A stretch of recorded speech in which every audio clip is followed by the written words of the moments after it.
Un saludo tengan todos los amantes del boxeo, les doy la bienvenida a un nuevo programa, Gancho de Derecha. Y bien, ya se hizo oficial al fin la consabida pelea mandatoria entre el kazajo Gennady Golovkin y el polaco Kamil Szeremeta para el 18 de diciembre en Florida. Pero a esta noticia la acompaña otra también bastante reciente, y es el recorte salarial del kazajo para sus restantes 4 peleas de contrato. Y aunque el ser humano a veces saca conclusiones, como siempre digo, después de ver los resultados, este caso, después de analizarlo, es el más lógico aquí. Y lo digo precisamente después del resultado o la decisión final de DAZN, porque aquí sí podemos concluir que esto era lo lógico. Repito, lo que se venía a venir luego de tantos precedentes, señores. Recordemos que a Golovkin se le hizo un contrato inicial de unas 6 peleas por una cantidad aproximada de $100 millones. O sea, si dividimos eso, toca a 15 o 16 millones por pelea, más o menos. Y yo les pregunto a ustedes, ¿creen que a la edad de Golovkin, al momento de ese contrato, que era más o menos unos 37 años, DAZN iba a ser tan dadivoso con un hombre que podría tender, debido a su problema de calendario, al declive? O sea, ¿creen que DAZN le hizo este contrato de 6 peleas sin pensar que esas 6 peleas podrían terminar a sus 40 o 41 años? No, señores, DAZN sí tuvo en cuenta eso. Pero DAZN hizo ese contrato más bien por una cosa, una sola cosa, por esa tercera pelea contra Canelo Álvarez, que en aquel momento aún la gente la pedía a gritos.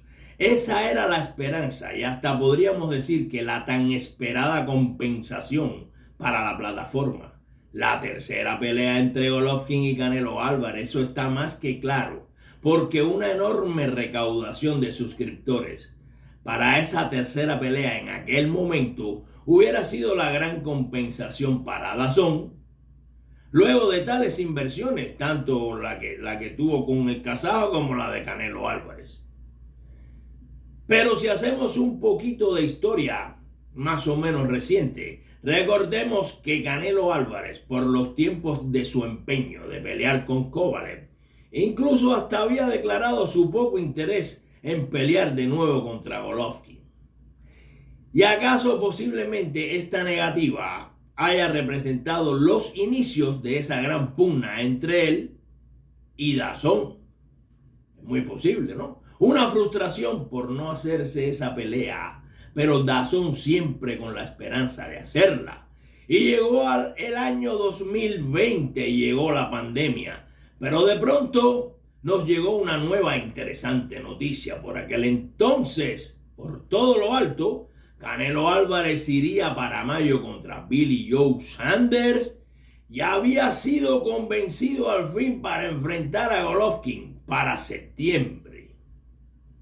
O sea que después de la decepción de DAZN, pues ahora la plataforma volvía a suspirar ante esta aceptación. Sin embargo, cuán grande fue la sorpresa para todo el mundo y para DAZN, que en ese preciso momento, cuando Canelo estuvo de acuerdo en hacer el sueño de DAZN, la tercera pelea, y de cumplir ese objetivo, era ahora Golovkin con sus 38 años cumplidos quien no quería hacerla, porque debería cumplir su mandatoria. Y el deber era el deber, su mandatoria contra el mejor clasificado Szeremeta.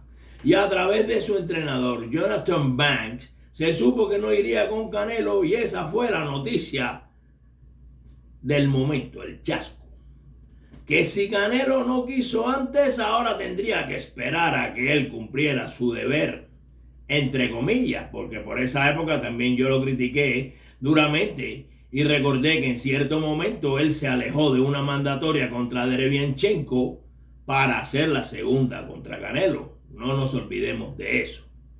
O sea que esta decisión sorpresiva de Golovkin respondía más bien al orgullo, al ego, o tal vez a la precaución porque no se sintió en forma después de su actuación contra Steve Rolly e ir así de pronto contra Canelo. No sé,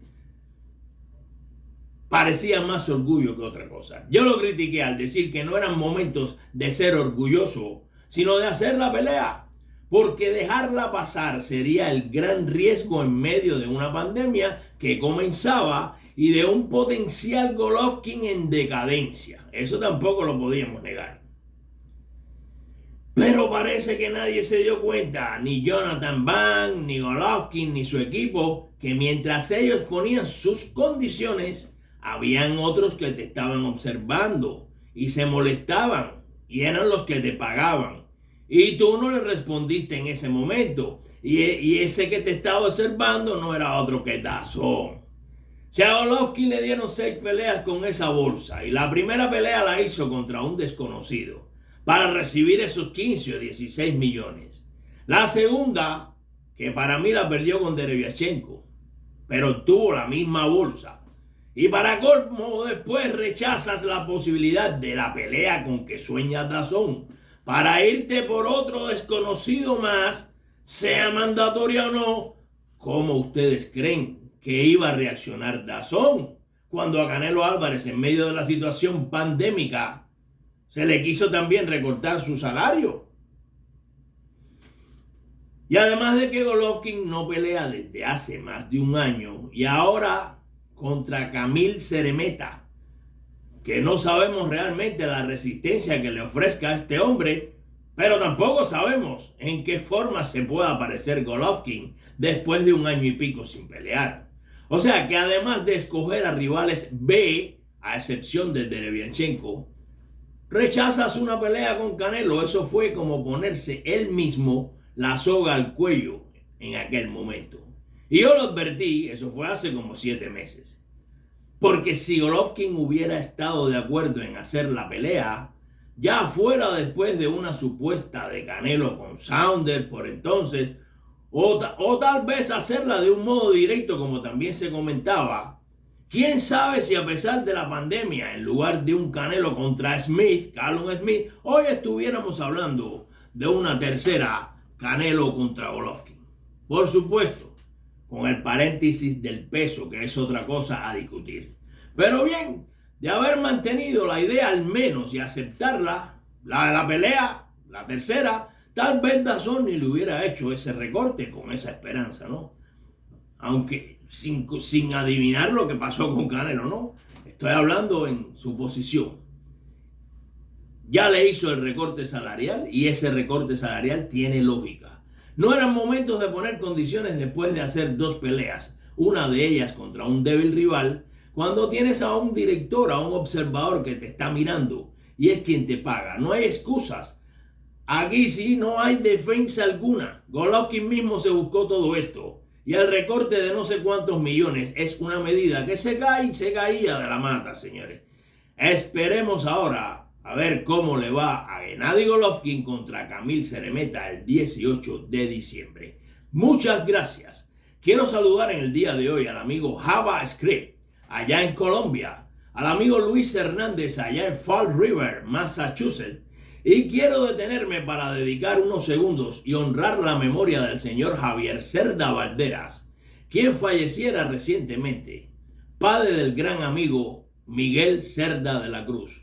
El señor Javier era un gran admirador del boxeo e inculcó este bello deporte a sus descendientes. Que descanse en paz. Le ofrezco mis más sentidos pésame a su hijo Miguel. Muchas bendiciones. Nos vemos próximamente en otro programa Gancho de Derecha. Buenas noches.